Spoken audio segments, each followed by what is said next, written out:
নতুন আইনে handcuff allow আছে, অর্থাৎ হ্যান্ডকাপ করানো যাবে। কিন্তু পুরোনো আইনে হ্যান্ডকাপ থাকলেও সেটা পরবর্তীকালে সুপ্রিম কোর্টের জাজমেন্টে বাতিল হয়ে গেছে।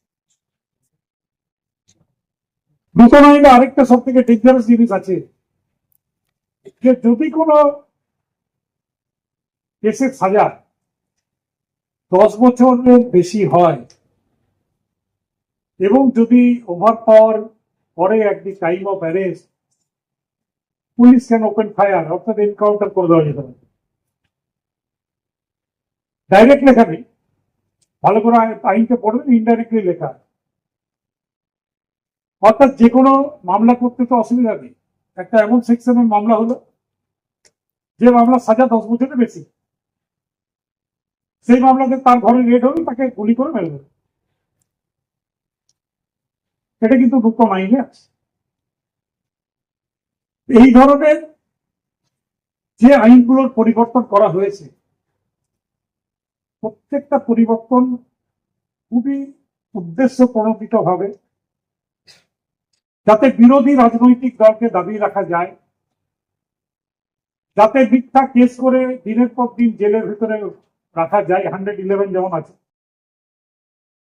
তো সেই ভাবে এই আইনগুলো তৈরি হয়েছে, এবং এমন ভাবে তৈরি হয়েছে যে কোনো বিরোধিতা করার সুযোগ ছিল না, কারণ পার্লামেন্টের সবাইকে সাসপেন্ড করতে।